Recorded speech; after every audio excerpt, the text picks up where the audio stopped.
Hello, everybody. Welcome in to the Guilty as Charged podcast. Thank you so much for tuning into our live recap. We got a lot of shit to talk about, man. I am fired up. I know everybody else is fired up. I cannot wait to dissect everything with my guys, Tyler and Alex. Alex, we'll start with you, man. How you doing today? I'm doing pretty fucking good. I thought my screening of Uncut Gems was really good today. Just a stressful viewing, but they get the win at the end. They never win that game, and today they won that game. So it was pretty amazing. Haven't watched any of the 4:00 games. I went to the supermarket and I'm still on like a fucking delirium right now. So that was that was really fun. It was an awesome experience for sure. I started the day trying to stream the game from my computer, connected with the HDMI cord. If you don't get the regional games, the kind of struggle this is. So I ended up scrapping it after the first half. I went to a sports bar here in Clovis. Brooke had a lot of shit to do for school tomorrow, so she didn't come. It was just me. And I get home from the sports bar and I open up the door and I just was like, woo! And she was like, what the heck? She, took her off guard. It was great, man. I'm still hyped, still got all this adrenaline going and can't wait to talk about it. Tyler, how are you and that amazing shirt doing today? Me and my amazing shirt are doing very, very well. I'm really happy to be wearing this after a win. It's worth the purchase. The Chargers are 1-0 against Kansas City since I bought this. I will keep purchasing these shirts and I will keep wearing them. Whoever wants one, I'll send one to you. Just kidding. They're really expensive. But it's been really fun dogging Chiefs fans or Chiefs Twitter or old takes or the believing seeing comment. It's just been fun. It feels like a decade since they've beaten this team. It's not been a decade, but it really feels like a very long time. Well, it's been since 2018, and the pandemic happened, so that it is like 10 years, really. Yeah, it was like 40 years ago. Yeah, no, this is a great release. Oh yeah, man. The pandemic has definitely, elongated some time and everything is just weird, but this is a huge win. And Mike Williams, man, take a bow. Like that's my first takeaway, and we'll dive into everything. But sure. Really just a fantastic day for the Chargers as a franchise. And I think, we'll dive right into the biggest takeaways here. I think for me, just kicking things off is Brandon Staley is beloved by his team and he loves them. He believes in them. He has full belief in all of his guys to really kind of do their jobs. And that is so empowering as a player. And, last year, which it was definitely, kind of exaggerated, but last year we got that backup for a reason quote. Today we get the he's a gangster quote. Like it's just Brandon Staley has brought so much juice to this franchise. And, he deserves to take a bow as well. I thought that, the call late in the game to go for it, even after the penalty, was fantastic. And, we can definitely talk about the run defense some, but he had a plan. He stuck to his guns. And for the most part, it worked. It wasn't perfect, but the Chargers executed their plan and pretty close to perfection. And they ended up getting the win today, which was just a fantastic game. For this defense, for this offense, and for this franchise, really. Yeah, I mean, this is it.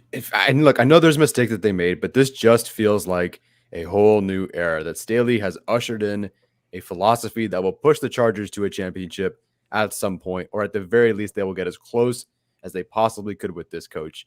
We just witnessed the difference a head coach can make. And if the Chargers had lost this game, it would end up this season could just end up being like any other season. And they did almost lose, but they didn't. And today, I know there's a long season ahead. Plenty of things can happen, but it just feels like today is the day that the Los Angeles Chargers are taken seriously for the first time in years.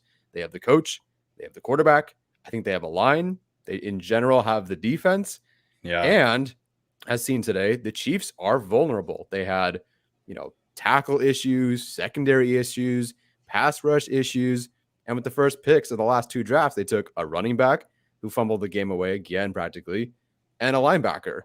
And really, the Chargers are a run defense. I know that there's a lot to it, but like an interior defensive lineman away from dominating the Chiefs on both sides of the ball. And they have a quarterback who can throw as many touchdowns as yours can. So, do I think the Chargers are an elite team yet? I don't, but they are on their way, and you can't deny that. Here come the Chargers.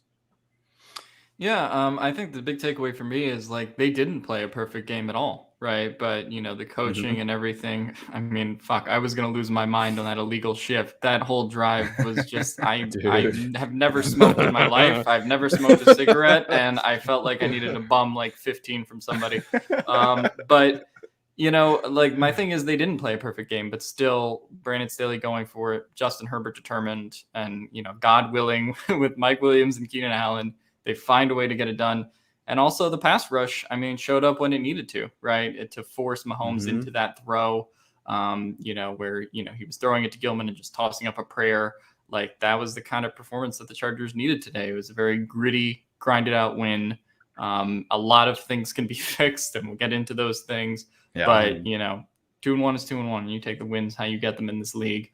And it's just like Tyler said, we've seen the Chargers lose that game so many times over the years. So for them to finally come in and win it, it was just great.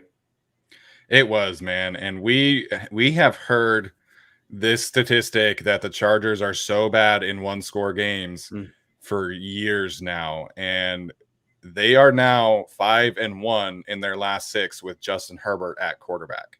And I truly, truly believe that the NFL is about finding the right head coach and the right quarterback. And that once you do that, the sky is the limit for your franchise. And I firmly believe that Brandon Staley is going to be an elite head coach in this league. There are definitely some things that need to be cleaned up about this franchise, but the pairing of Brandon Staley and Justin Herbert is everything we could have hoped for and more. And I cannot wait to see them, because Brandon Staley's dealing with a lot of Anthony Lynn's guys still. Like he hasn't had multiple years to put his fingerprints on this franchise. Like he's just getting started. And so is Justin Herbert. Like I truly believe that this franchise is going to win a Super Bowl sooner rather than later. And I will plant my flag now and say that it happens when Justin Herbert is on a rookie contract.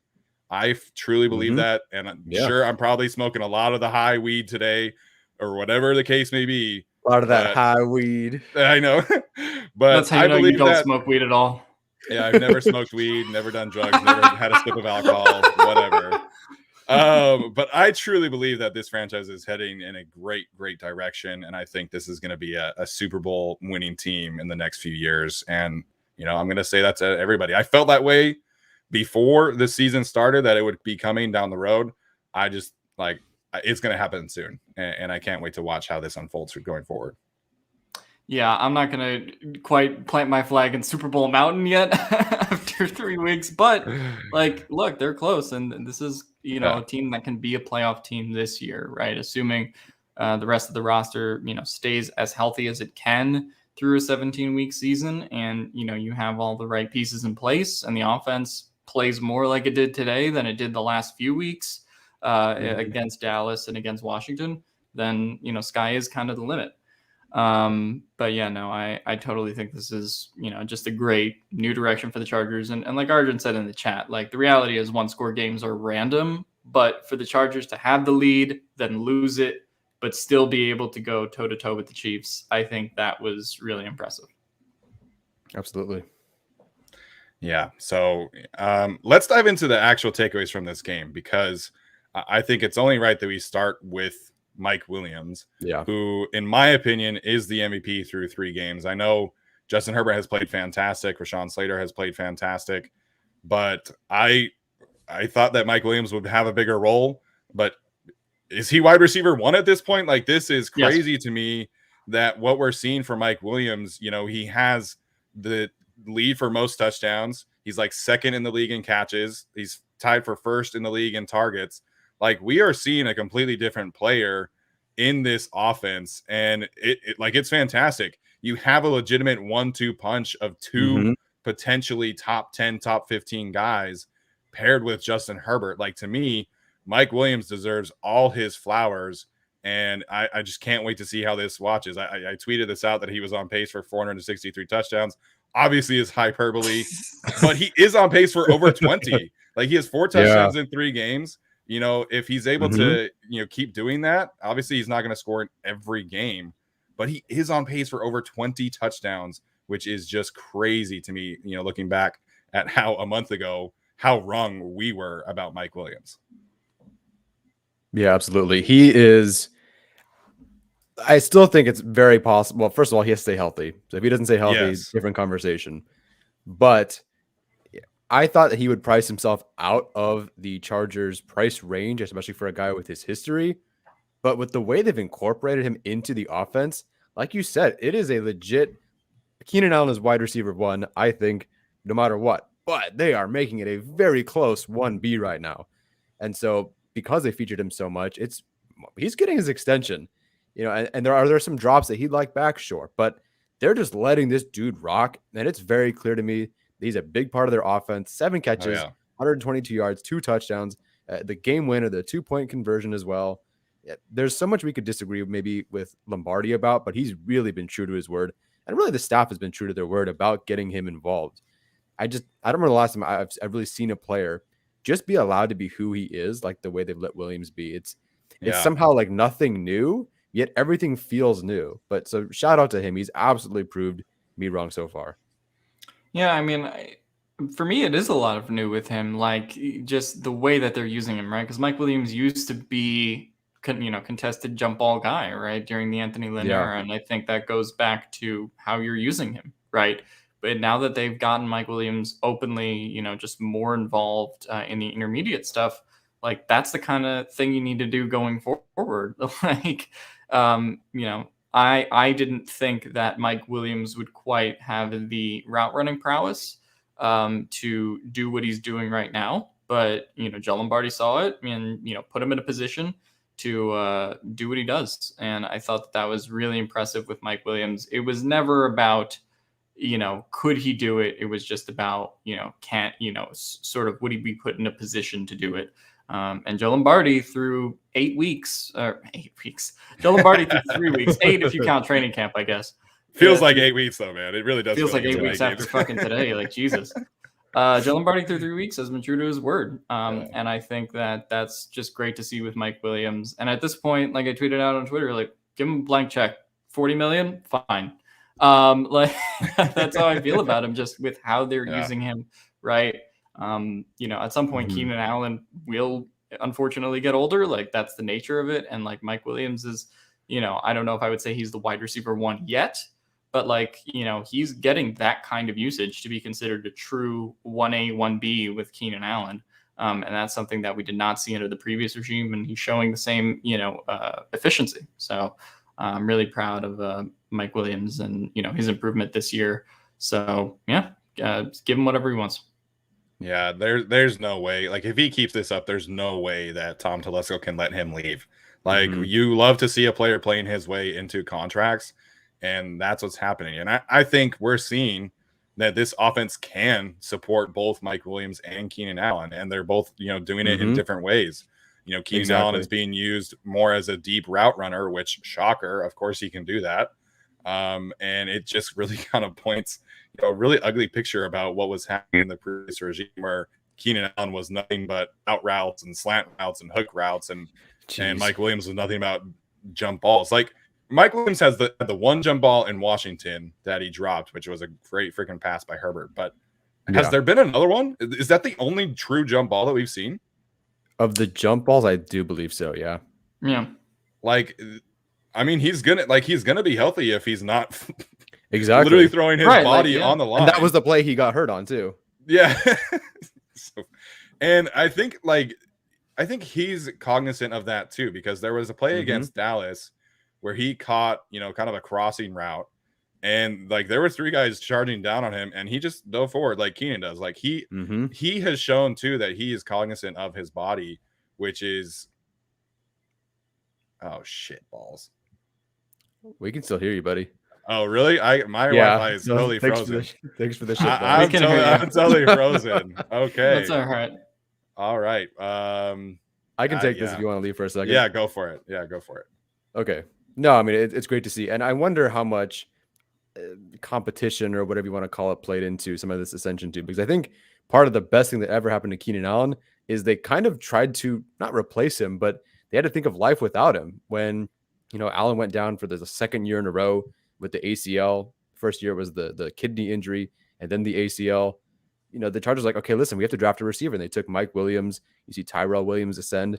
And what have we seen since then? An amazing, amazing career from Keenan Allen, like a resurgence practically. Same thing sort of, I feel like, from Mike Williams. You hear about Tyron Johnson maybe taking his spot, or, not really Jalen Guyton, but like Jalen Guyton was taking some snaps, and they draft Josh Palmer. It's like, here we go. We're going to take, we're going to move on from Williams. And then what does Williams do? Everyone goes to the bench, and he's the guy who's dominating. So it's been impressive to see him. Really, everyone's laughing at poor Steven. I'm sorry, Steven. It couldn't have been worse. It couldn't have been a smile. It couldn't have been a normal face. It's this very concerned face. I will say that Steven's Botox procedure has not gone very well. Yeah. He's unfortunately very stuck like this. We tried. So I'm going to be the host moving forward. No, I'm kidding. Yeah. Alex, anything else? No, there's Steven goes. It was funny because Steven was messaging us before the show, like, hey guys, I did everything to fix my Wi-Fi. It got worse. He still does that to him. Unfortunate. Speaking of a guy who had a drop today, Jalen Guyton is so lucky the Chargers got this win. Yes. Uh-huh. He is so lucky. And I'm going to go on my little rant here. Tyron Johnson would have caught that ball. All right.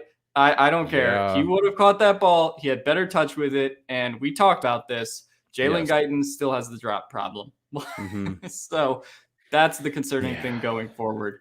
But yeah, I mean, tremendous day for Mike Williams, for Keenan Allen. Just those two guys going forward are also going to be great. You know what? Credit to Jalen Guyton. He did draw the DPI, but didn't catch that touchdown though. And that was but right it was almost it was a bad sequence of events for Guyton today. I really think he did earn a lot of praise throughout training camp, and he deserved to kind of be that wide receiver 3, at least a 3A with Palmer. But today was not a good one. The drop touchdown, then the illegal shift, which technically isn't really on him, but they called his name. He's the guy moving. And then, that drop. I mean, if it was last week's refs, they would have lost that game on that drop, and it would have been over. So I don't remember if the broadcast was confused about which guy was supposed to be called. Was it actually the guy that was on Guyton, or was it the safety? I think Sorensen covering someone else. I feel like they were like, oh, it's this guy, but then it should have been this guy. They called it on Sorensen, but I think that it was supposed to be Sneed. I'm pretty sure it's supposed to be Sneed. Gotcha. But I think Guyton was, it's tough because week 1, like he did have that like hospital ball thrown at him in the back of the end zone in Washington. Yes. And there was a couple moments like that, but that was like, hey, ball's in your hands, you got to catch it. So unfortunate day for him. But other than that, I mean, Josh Palmer is going to get involved, obviously, at some point. Look, they drafted him with that kind of thing. And like I said, even it's crazy that they didn't get that Jalen Guyton touchdown and still won this game. Yes. Because that's the kind of thing we would point to, like, hey, you could have gone up 21-0, and they didn't, but still gritted their way to a win. So it was really good in that regard. Yeah, there were so many points at this game where I thought, well, there's the point where they lose, or there's the point that they lose, or there's the point they lose early on in the game. Yeah. Even though they were getting turnovers by the Chiefs, it was like, okay, here the loss is on its way. Here it comes. But I mean, Mahomes the Chiefs really just kind of choked the game away. Excuse me. I don't think that the Chargers would win a similar game the next time they played. If they play like this, I really do think they'd clean a lot up. But it was certainly very encouraging to see them play as well as they did. Another takeaway I want to bring up too is, and this is sort of we can talk about like best players, worst players at some point, but I want to talk about Drew Tranquill getting involved. And we sort of discussed, hey, maybe Staley might bring in some different guys to help this run defense, rotate Tillery out, rotate, Murray out. What's going on? And I didn't quite pay attention to who was in, who was out, but I believe Tranquill had single-digit snaps the last 2 weeks, except for Murray did go out, so I think he had double-digit snaps last week. But this week, Tranquill did get 30 snaps after really not being involved all that much. And I know that tackles aren't everything, but he did have 8 tackles and half a sacks on 30 snaps.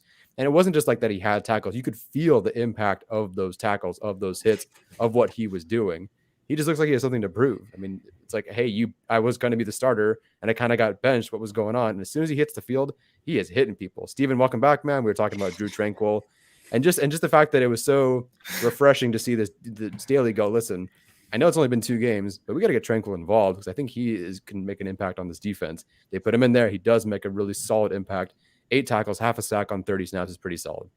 This looked like, I would just say, what Tranquil was supposed to be in 2019, right? Yeah. Like coming into that year, unfortunately gets hurt in that first Bengals game, but like he's always been a very solid tackler, which he was today.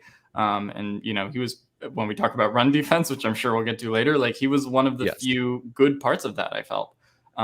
So, for me, Tranquil had a great game and definitely going forward deserves more snaps than he's been getting. I don't know exactly how they're going to work out the ratio with him and Kaiser and all that, but this is a statement game for him. Yeah, so I think my Mac just died, which is great. Those are cheap. Yeah, those are very cheap. So I mean, I've had it since 2015 and it has not failed me to this point. But yeah, it was definitely frozen. So shout out to my Mac for freezing at literally the worst moment possible. Shout out Steve Jobs. Honestly. Luckily though, I have my work computer now, so it's all good. But yeah, I thought Tranquil played awesome today, and we kind of saw him provide a little bit of a spark last week. Both as a run defender and in coverage, we wanted to see more from him. It felt, I think Arjun said that he played 30 snaps, which was great. I think that is really kind of how the rotation should be going forward, unless Kenneth Murray and Kaiser White kind of start playing better, because I think that you need this team needs what Tranquil brings to the table. And as Edsky Munoz, I think Tranquil does read plays better than both Kenneth Murray and Kaiser White do. So Tranquil's better mentally than either of the other two. It's just that I think the other two kind of give you a little bit more versatility and athleticism at their best, but they're not at their best right now. So until they do, Drew Tranquil, I think, is kind of he's got to be a starter going forward. Any other takeaways? Any other takeaways? Sorry, my mind's still going through Steven's computer time. I thought the secondary was fucking awesome today. And this was a real statement game for them. Nasir Adderley, props to you. When it comes to they had to deal with Derwin going out and then coming back in. Like that was a whole stressful thing. I think he got a shoulder pop back in. I'm not sure. But hectic day there. I thought Michael Davis was excellent. I thought Asante Samuel obviously has that diving interception, which was great. But, shout out to Tavon Campbell too, because he was playing a little bit of that Chris Harris kind of role today.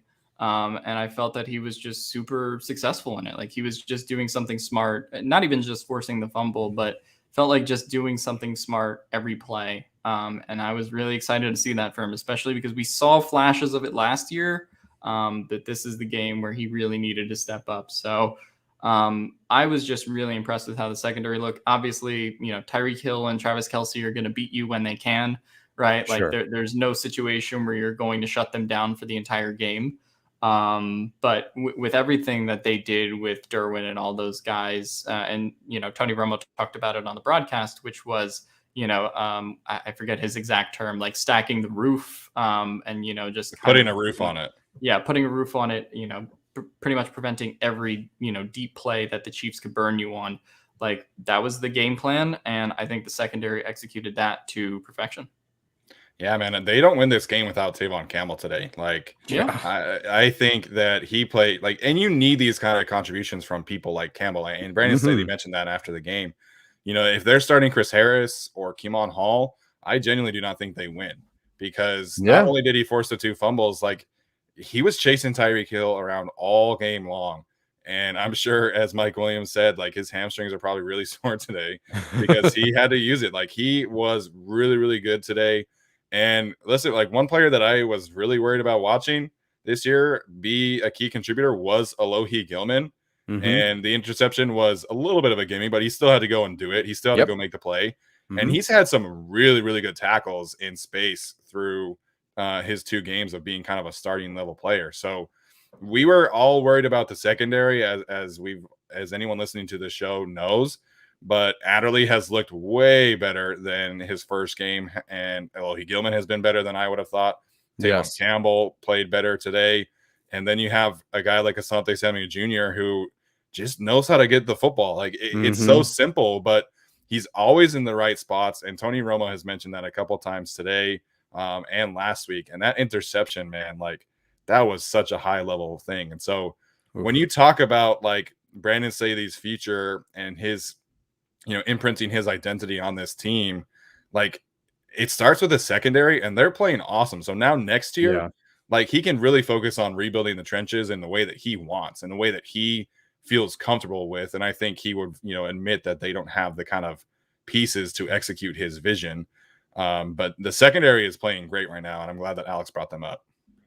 Yeah, they're playing very well. According to the current numbers, which are subject to change, they only gave up, and again, only between Davis, Campbell, and Samuel Jr., they only gave up 10 catches on 16 targets for 104 yards and a touchdown, which it sounds like a lot if you add it all together, but it's 3 guys taking on the Chiefs and Mahomes. And to give up only, like, that's it. That's the best you could do, particularly Campbell. Only 4 completions on 8 targets, only 22 yards. Pretty good stuff. Really, really impressive stuff. And like you said, the Chargers can just focus on the trenches in the draft and on the defense. I don't think they'll take linebacker, but they can focus on our defensive tackle, and that secondary, which is super young, can continue to gel. Yeah, absolutely. And I think, like I say, rebuild the trenches. Like I think the pass rush of the Chargers right now is playing at a good level, specifically Joey Bosa, who, again, subject to change. Joey Bosa has 9 pressures currently and the sack. So Joey Bosa is playing at an incredible level. I personally did not think he was going to play once they announced that Emeka Egbule was being called up. Yeah. But he's playing at a great level. And like the dude is massive. Like the dude is cut up. He is. Yeah. In that post game, the post game video is just like he is a massive human being. So there are definitely some pieces that this defense needs before they truly become like an elite defense. Like they're a couple defensive tackles away. I think they need a true Robin to Bosa's Batman, but the defense is playing about as good as you hope in certain areas. It's just the run defense needs to get a little more, in tune. And I think if Tranquil plays more, I think that will help. But, it certainly is a little bit of a concern right now. But Staley said after the game, like they had that plan, and he only gave up the biggest run was 14 yards. And so that's the thing that I think Staley wants to see is limiting the explosive runs. Like I think he's okay with 4 or 5 yards a carry if you're not giving up the multiple 20-yard gains like they did last week to Zeke and Pollard, who I think I think Zeke had 2 20-plus yard gains. I think Pollard had 2 or 3. So I think that's the thing that Staley wants is like, I'll give you 4 or 5 yards a carry. It's just that you want to kind of limit the explosive runs too. Yeah, and I just wanted to say, like, in terms of kind of needing a Robin to Joey Bosa's Batman, like, they will need that at some point. Like, I think at in some point in the offseason, they'll try to go get an edge player either through the draft or free agency, whatever it might be. But in the interim, like, you need everybody else around him to step up, right? And everybody else sort of combined is that, Robin to Joey Bosa's Batman, right? And in this game, you got it from Jerry Tillery. Credit to him. He was a tremendous pass rusher today. I thought Kyler Fackrell had his moments, right? And you just kind of had everybody sort of in like a group effort, kind of help out Bosa. So I thought that was just a really kind of that's what it needs to be going forward, right? Because last week it was sort of like, well, they're clamping up Joey Bosa and, nobody else is really, helping out in terms of getting to the quarterback or in terms of like stopping the run. But this week it was, Joey Bosa and everyone else sort of being a supplementary piece around him on that defensive line. Yeah, Joey Bosa. I mean, I don't know when we'll get into this, but I have to give away a spoiler. I mean, Joey Bosa is my game ball guy. The guy was not practicing all week, heads into the game. And then at some point in the game, very early on, I think in the first quarter, he's holding onto his leg on the ground. And I'm like, oh boy, you need to take this guy out of the game. And so he finishes with 9 pressures on 36 snaps. I mean, a pass rush productivity of 25%.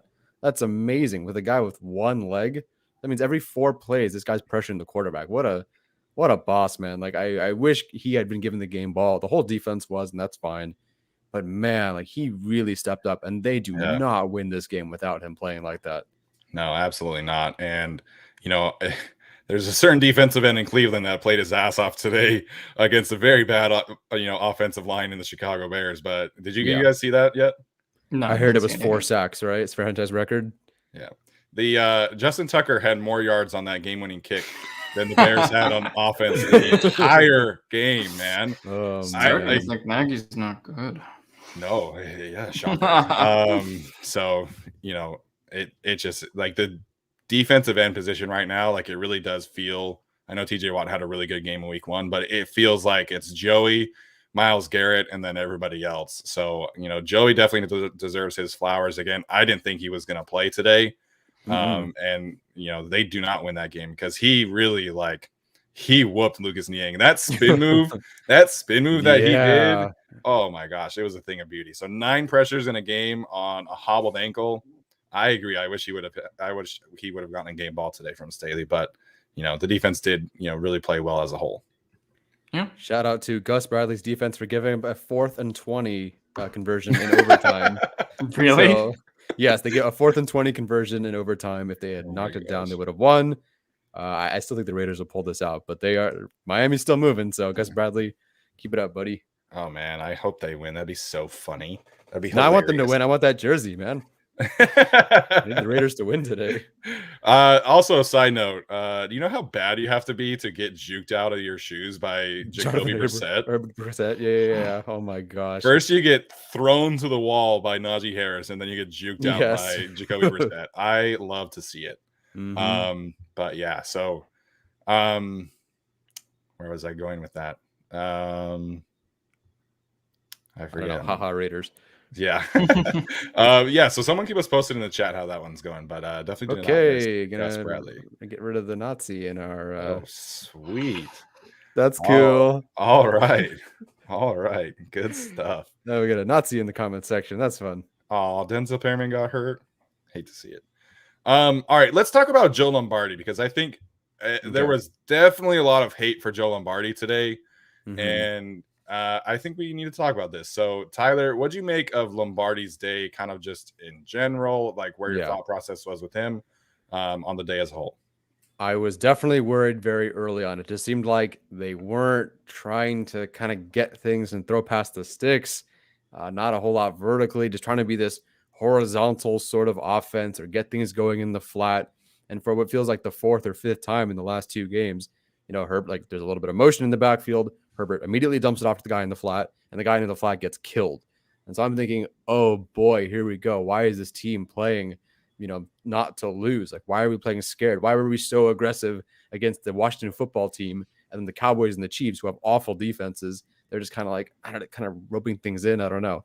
So I was a little bit worried, but things I think did open up. I will have to rewatch the game to really get a feel for what was going on. I think at some point, I think midway through the 3rd quarter, I just blacked out and was watching the game like, oh, please, like all these things were happening. And I just stopped taking notes. But overall, I do like the ideas that were there. I'll have to rewatch to really get a feel because it was worrisome at first, but I do think things got better as the game went on.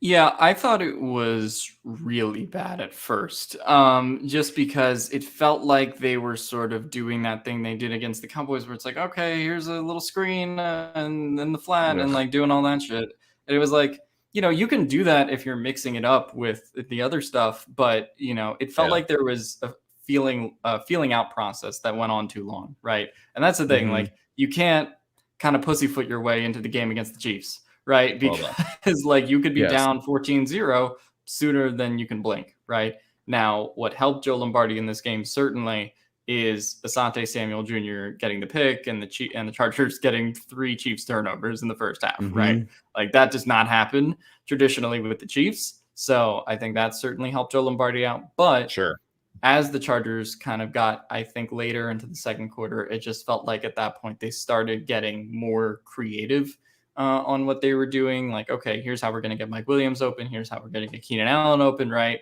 Austin Eckler was a pretty big monster in the first half, just like he was always open on the check down.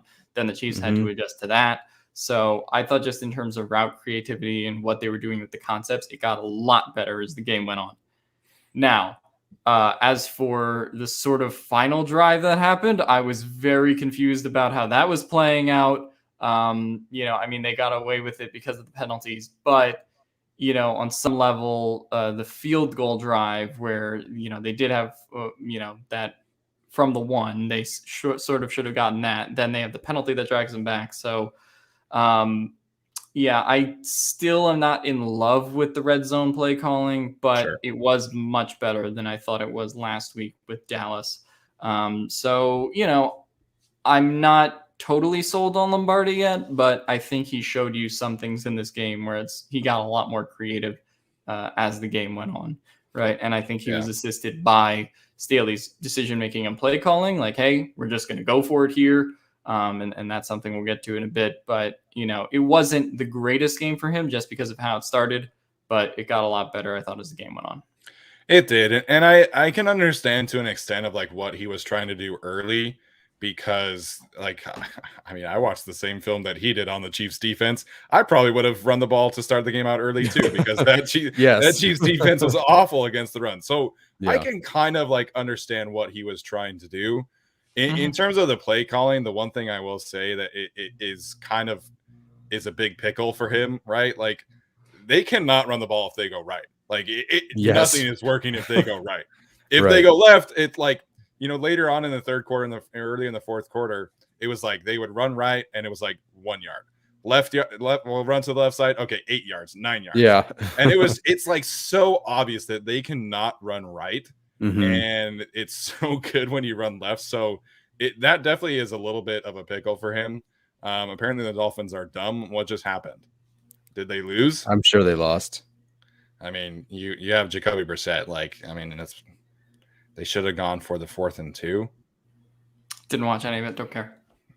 Dolphins tied it up, so they end in a tie. Oh, please let the Raiders tie. Please let them tie. That'd be really funny. What does that count? No, that doesn't count as a win for me, does it? How does that work? No, that doesn't count for a win for you. Oh, do I get a tie? No, you're not getting shit. Record? No, you're not getting shit. I just get a loss. I don't even get a tie. No, you're getting an L if they tie. But there's still 2:49 left, so they're going still back at it. So the Raiders still have a chance. So if the Raiders have to go and score. So now it's just like regular like fourth quarter football. Like the Raiders have a chance to win. I think so. Or if they don't score, then they tie. What in the world? Whatever. Who cares? Yeah, who cares? But I agree though that I think Lombardi got progressively better, and Robert Mays and Nate Tice were talking about this on their show that the run game, there really seems like they're trying to figure out what kind of rushing attack they want to have. And I feel like we saw that in this game. We didn't see a whole lot of jet sweep action today. We didn't see a ton of bootlegs except for the first, probably, I want to say it was early in the second quarter, but I don't think we saw many bootlegs in the fourth quarter. It's just, it feels like Lombardi is really trying to figure out what works and what doesn't right now. And that's totally understandable. I the one thing I'll say about people on just need to relax. Lombardi has been an offensive coordinator and it's not even been 2 full seasons yet. It took Brian Daboll 7 different places to figure out what he wanted to be as an offensive coordinator. Hopefully it doesn't take that long for Lombardi, but let's relax on the hate because I think he is showing us really good moments. It's just putting it together consistently. And I think we got to be a little bit more patient with him. Yeah, I think so. Nice to see Parham get a target this game. Yeah, it was. Lots of comments in the kickers lots of comments right now in the chat about the kicking situation.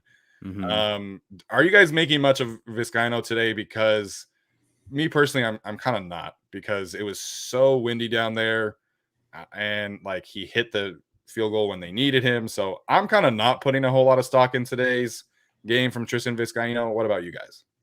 I'm not worried yet. I mean, I think that, it was 20-mile-per-hour winds, and at a point, he hit the field goal that he needed to, right? Yeah. In terms of the one that tied it up at 24. The extra points weren't great, but I feel like Staley on the second one should have just gone for 2 anyway. That's just kind of my opinion, because I think he saw how the first one happened in the first quarter. To me, this was kind of a game where I think he should have gone for 2 pretty much on every touchdown. I think that was just the kind of game it was today. I will say special teams as a whole was pretty bad. That was not great. KJ Hill punt returner stepping out of bounds. That's right. I already forgot. Pretty dreadful. I sent out my weekly KJ Hill hate tweet from that play. It was rough. And then Ty Longshanks a punt, unfortunately. Yeah. But, you know, he had some other good punts too. But yeah, like it just felt like the special teams this week, you know, this kind of situation is a little bit different because it's like, you know, the wind is the wind, right? Like he can't really control that. But I did think that the special teams as a whole could have been a lot better today. Yeah, it's tough because it is extra points that he's missing. It's not like he missed a 50 or a 66-yard field goal, apparently, people are making. Yeah. So it's not like he's, you know, missing those, but yeah, I'll give him a pass. And I think even Staley in the press conference was like, yeah, it was pretty windy out there. And you could see some of the balls sail on Herbert, like also the balls would and they end up super high, and Keenan Allen make these miraculous jumps for it.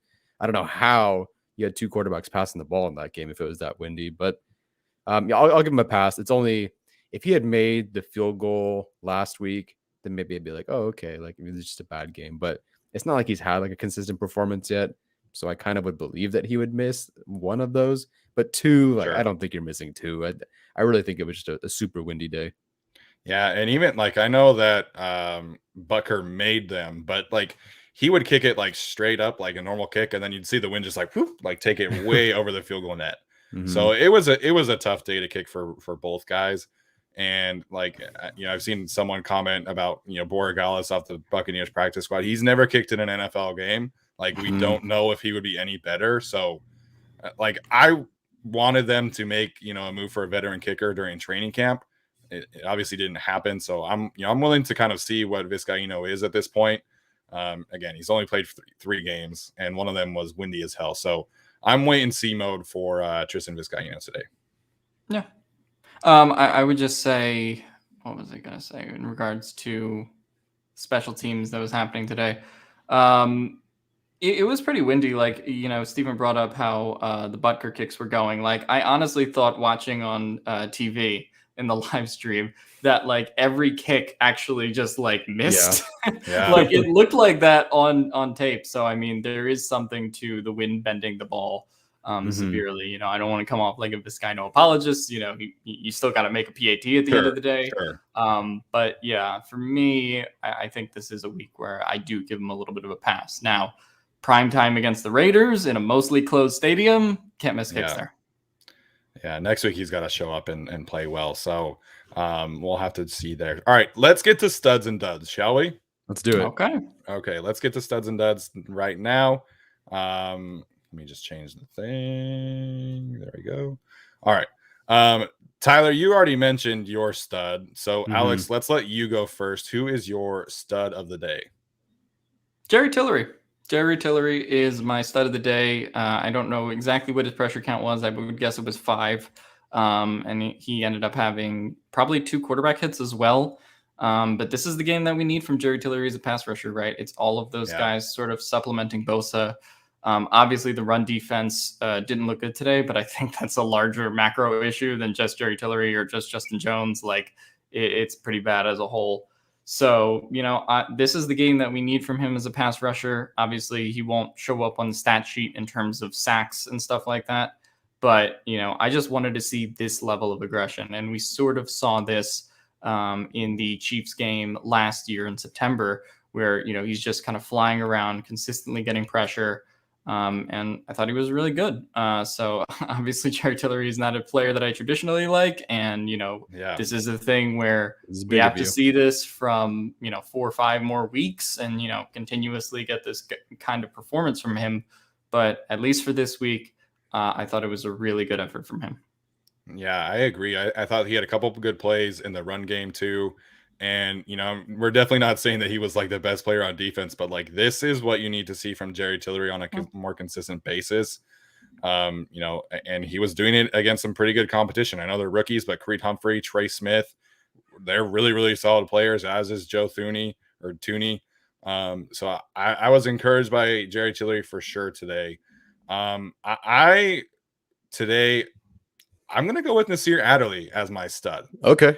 I I think like it. similar to Tillery, like we need to see him be more consistent.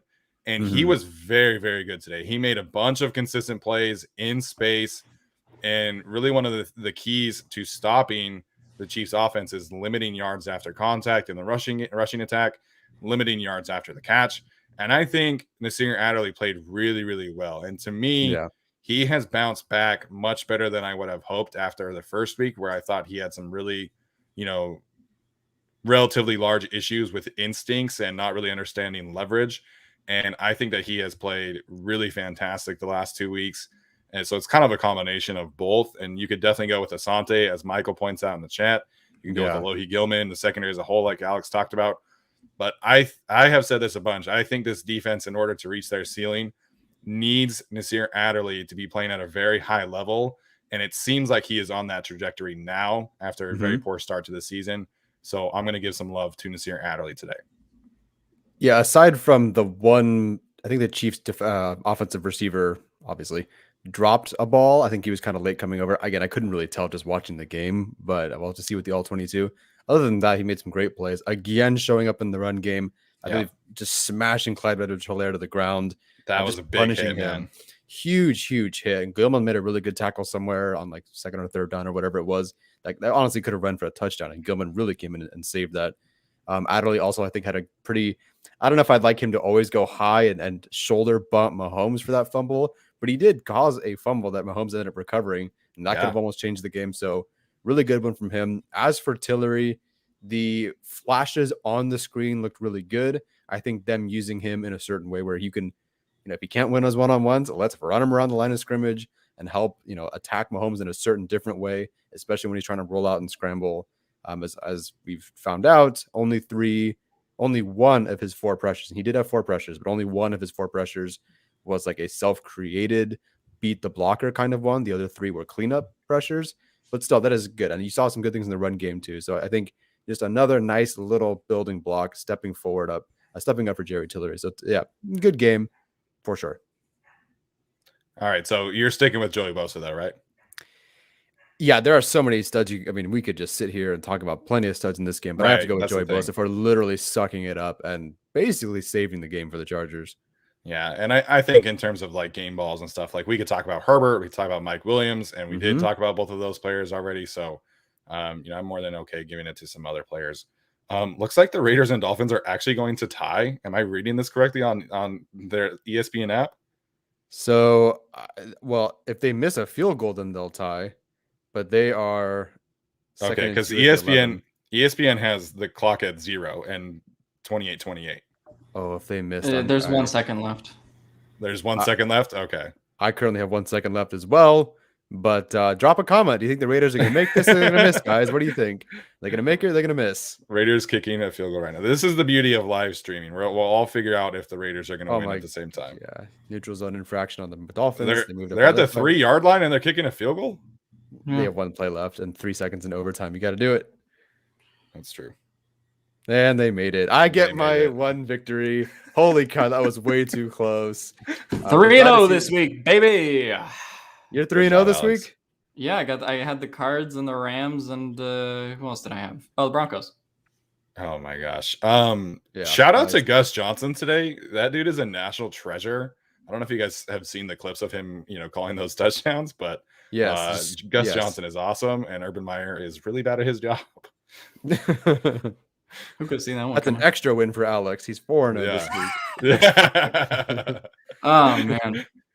All right, do we want to get to duds or? Yeah, let's talk about duds. Sure. Tyler, why don't you start us off with the duds right now? Yeah, I already mentioned Jalen Guyton, so I won't do it again. I do think he is a dud for this game for different reasons. I will say that Kenneth Murray had 3 tackles, and I don't remember any of them. And I just don't recall him doing much this game.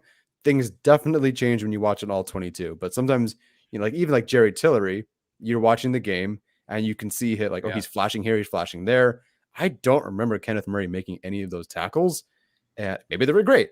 I don't know, but I don't remember him making any real impact on this game. Not in coverage, not against the run, pressures or anything. I just don't remember anything happening. So I could correct myself once I watch the film, but for now he's a dud, and it's a kind of a weekly thing now. Yeah.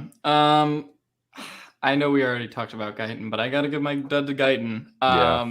Look, that touchdown was a chance to go up 21-0 on the Chiefs. And I honestly think we have very little of the drama that we had in the second half. Obviously, it's still the Chiefs, and they still would have put up points on the board, but we would have had so much less drama today if he just catches that ball. And it's not just that. The illegal shift was really bad, too. Like, we could talk about the illegal shift from last week and whether that was that. He wasn't even set for the play. And I'm like, come on, man. So I think that those were two huge game-defining mistakes. And I think that that's really a problem. I'm not going to go into Tyron would have caught it because I already got into trouble for that today. When has that ever stopped you, Alex? Yeah, Tyron would have caught it though. But anyway, Jalen, so I thought it was a rough game for him, and I hope we get a better effort next week. They did kind of call those shot plays for him, but the Chiefs weirdly had him like double covered on one of those. That was, interesting. Yeah. So they were sort of ready for it, even though it kind of hasn't happened yet this season.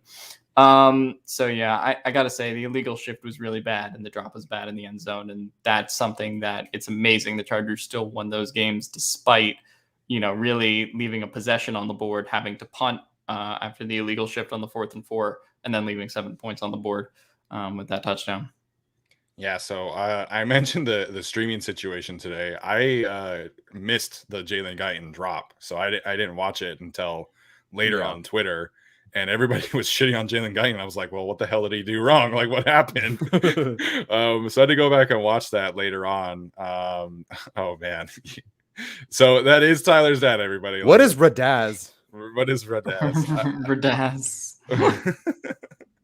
Oh, thanks, my Dad. Gosh. Thank you for the super chat, though.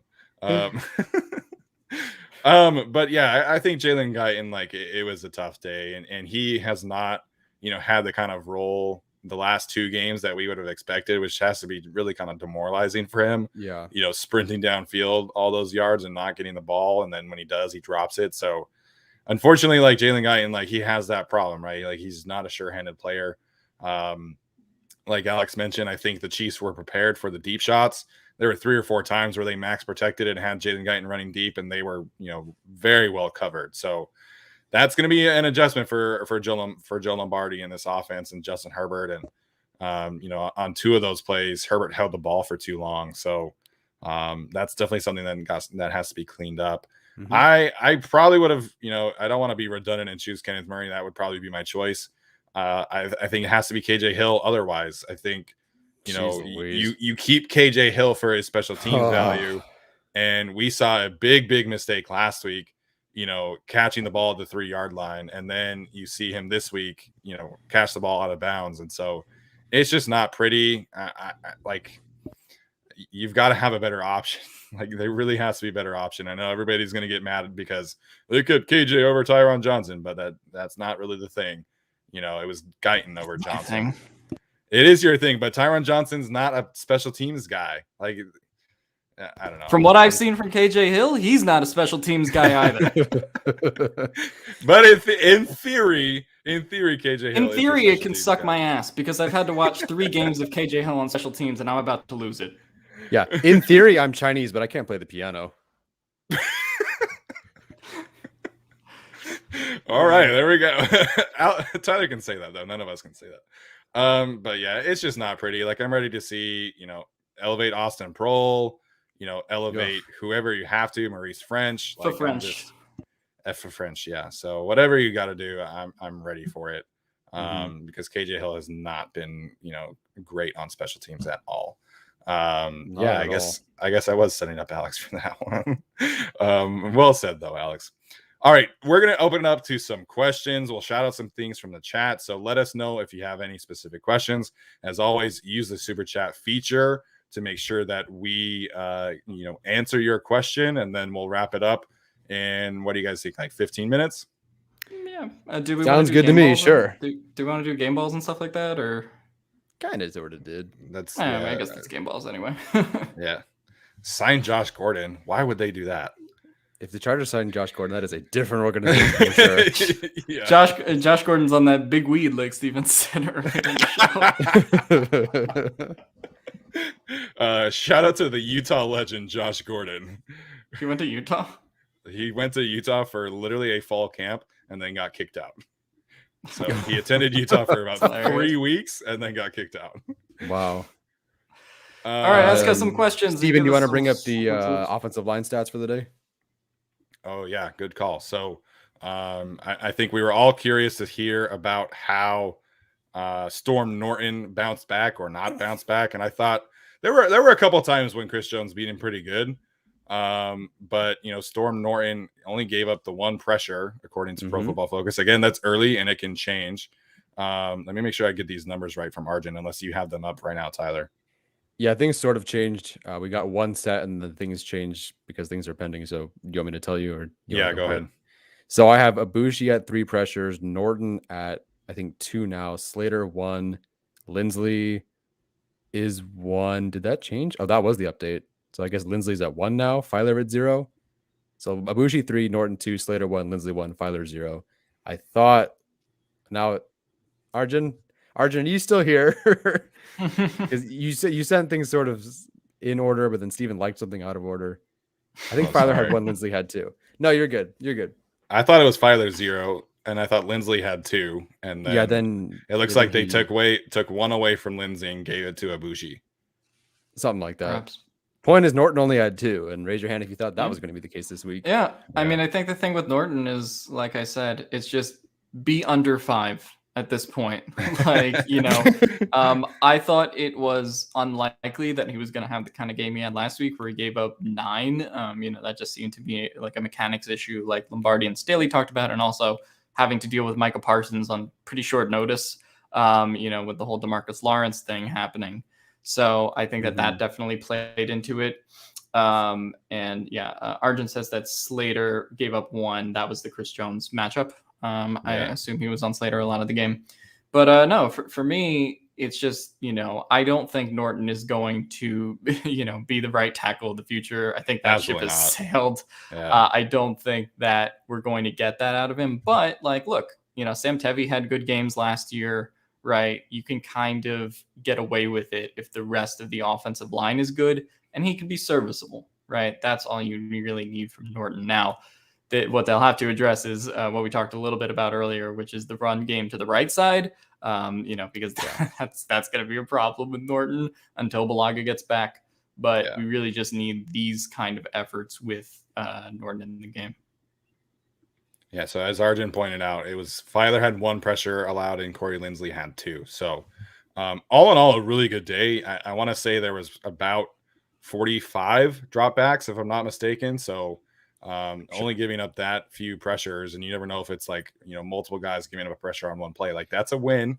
I know that this was not a very vaunted defensive line, but Chris Jones did not have a great day by any means, in my opinion. So we'll take it, as long as, like Alex said, as long as Storm Norton is not ruining your game plan almost single-handedly, I think it's a win. So as for the rushing attack, because somebody did point this out again, Alex mentioned it too.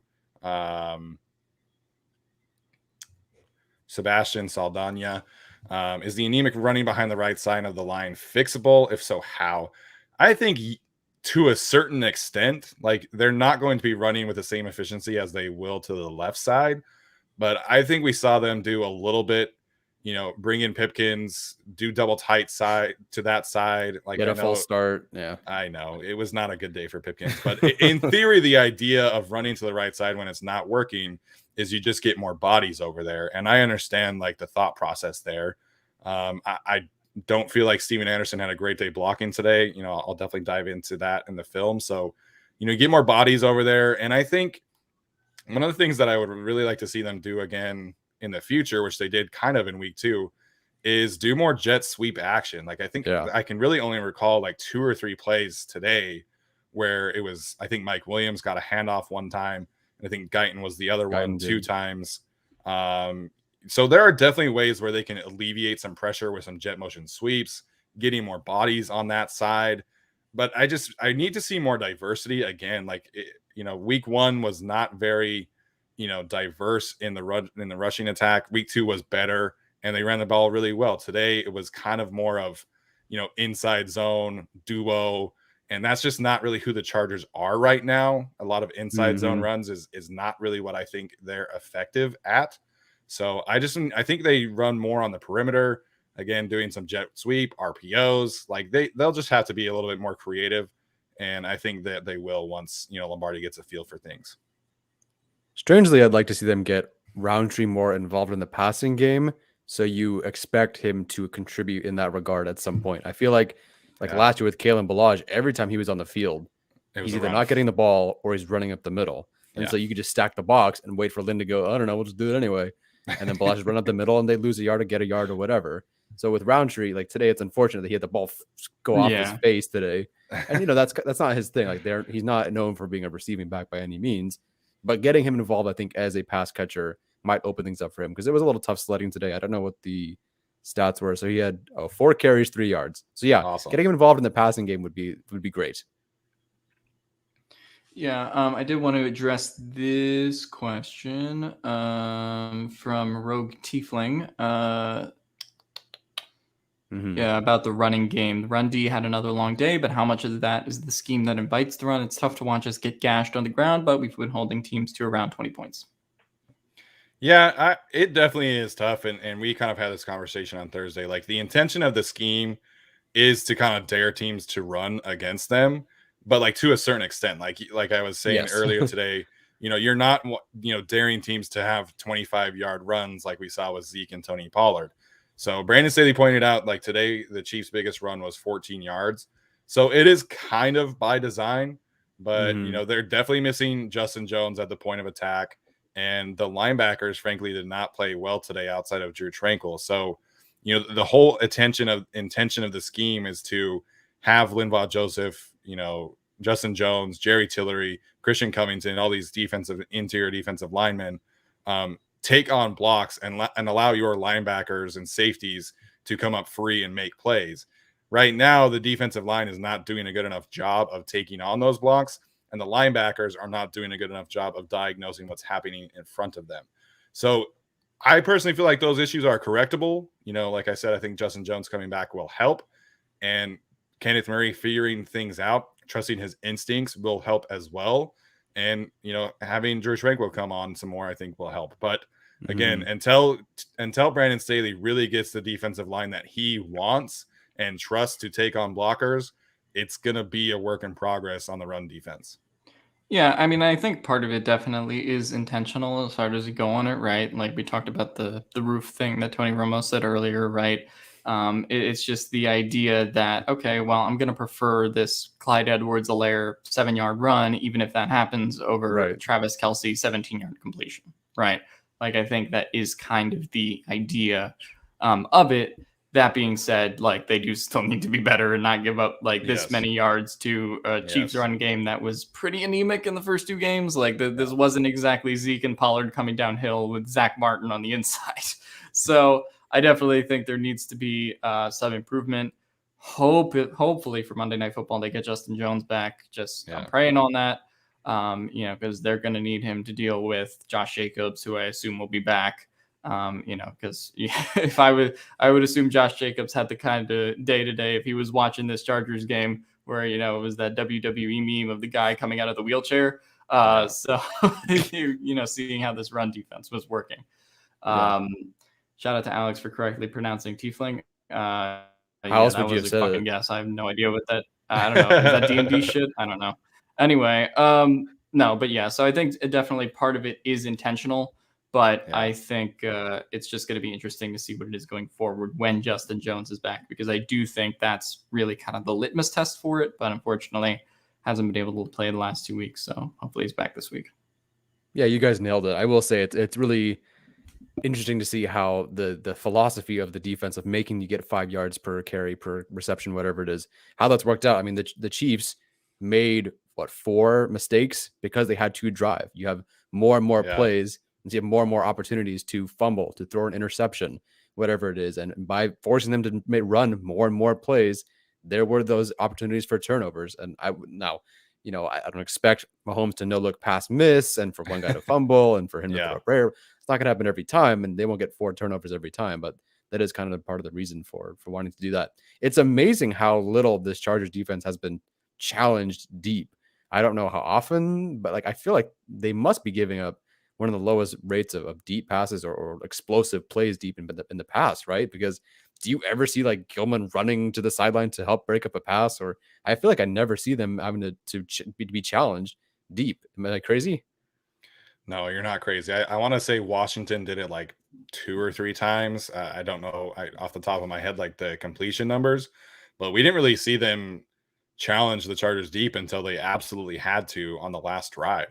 Like I think we saw one Tyreek Hill target, past 20 yards, and I'll have to look at like next gen stats to see. But like if we all knew on Friday that Patrick Mahomes would have 260 yards, we would have been like, sign us the hell up. Like, this is amazing. Like, whatever you're doing is working. So, like Alex was saying, I think the run defense will definitely improve if they do certain things. And I know there's been a lot of frustration over like calling up Joe Gaziano instead of the other players, but Staley's telling us like he prefers to have like of the 5 interior defensive linemen, he prefers to have 3 who can play on the edge and on the inside. So Joe Gaziano in this game, and then you have Eric Banks and then Jerry Tillery. So those 3 players can do 3 technique, 4 technique, 5 technique. And then you have Christian Covington and Linval Joseph who do 1 technique and 3 technique. So if anything like ever happens to Linval Joseph or Christian Covington, then we'll see Forrest Merrill and Braden Fajoko. But until then, we're going to see the guys like Eric Banks, Joe Gaziano, Justin Jones, like the players who can do that. Although it's going to be interesting tomorrow because per the NFL CBA, they have to sign Joe Gaziano to the active roster or release him and hope he gets back on waivers. So it is going to be interesting to see what they do there. Who do you think they should cut then? If they cut anybody? I mean, how is it not Joshua Kelly at this point? Yeah. That's forcing your hand. Yeah. I mean, you could do Kelly or Amen Ogbongbemiga, unfortunately. But I just like I would have a hard time like signing Gaziano to the active roster. Like I don't know, like that's a tough situation. Again, I understand the thought process, but I kind of would have preferred to see Fajoko get a chance today, so then you can at least kind of prolong, not having to sign Gaziano to the active roster. But it's just it's tough to see that. And shout out to Jay Blue, great question. Kind of adding on to the run defense here. Tranquil should start. Any chance the Chargers make a trade to help the run D? So I assume he's specifically talking about like a defensive tackle, another linebacker. What do you guys think here? I don't think so. I mean, NFL trades in season are just so hit or miss, like you can be trading a 2nd-round pick for Mohamed Sanu, the Patriots did a couple years ago. Like, I think it can work in theory, but I think this is largely what the run defense guys are going to be, plus Justin Jones, obviously, when he gets back. I don't know if there's really like a trade you make. I don't know if there's like any guys out there, maybe in terms of free agency that maybe you could bring in. What's Nick Vigil doing? Is he on a team? No idea. He's on the Vikings and not playing well. Well, never mind then. But like I think there's some depth guys you could get on linebacker and DT, maybe in free agency. But other than that, I think that this is largely what it's going to be. Yeah, no, I completely agree. It is what it is. They're going to get Harris back. They're going to get what's his face back, Justin Jones back. So yeah, I think they'll stick with it. What's wow? Arjun points out wow. The AFC West and NFC West teams are 8 of the top 10 offenses in EPA per play. Ooh. Browns and Cowboys are the other 2 teams. Wow. So West Side.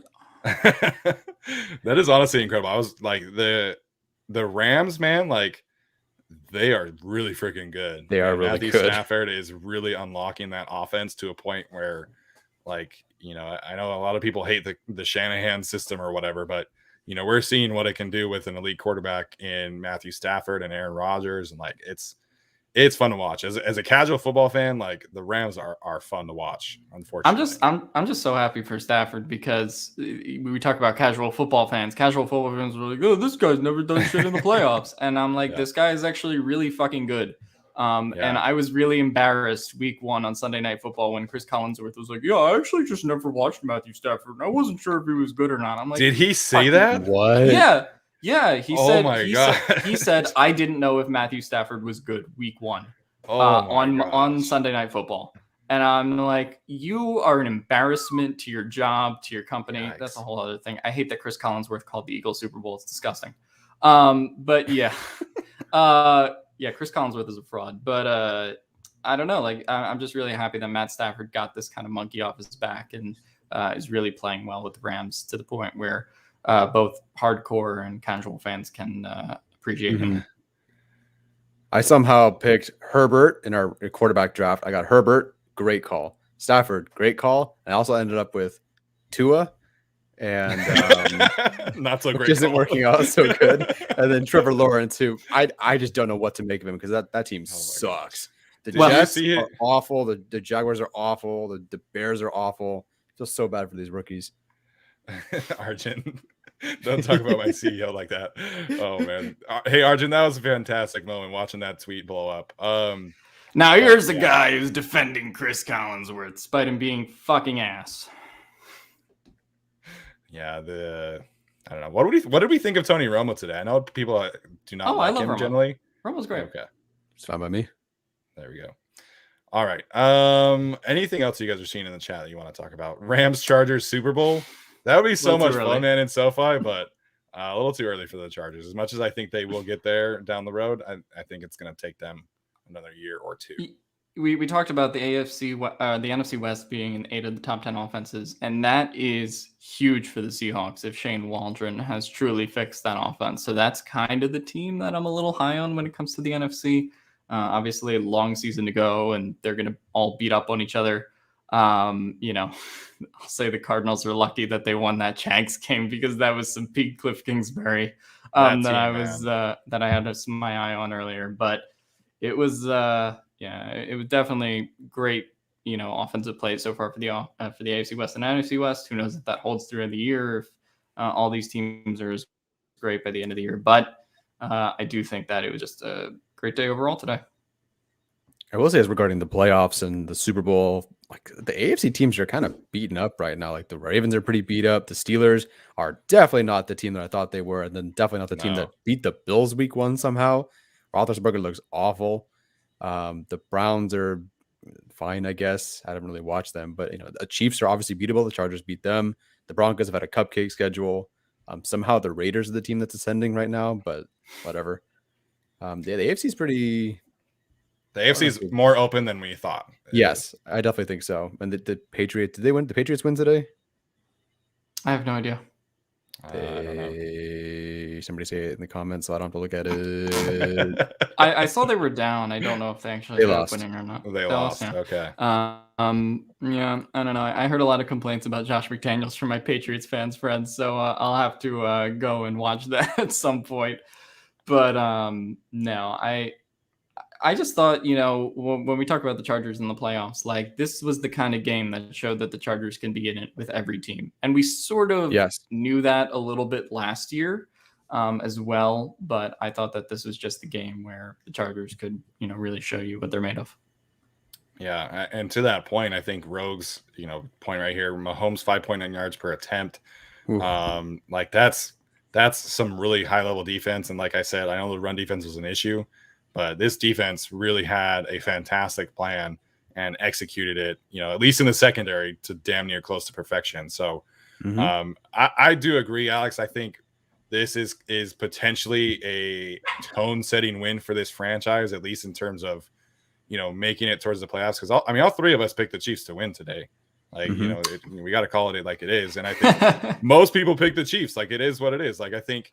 Yeah, you looked at like what happened last week, and we didn't have a ton of confidence that the Chargers would fix most of their issues that they needed to, but they played very well today. Like technically, they didn't fix a lot of those issues.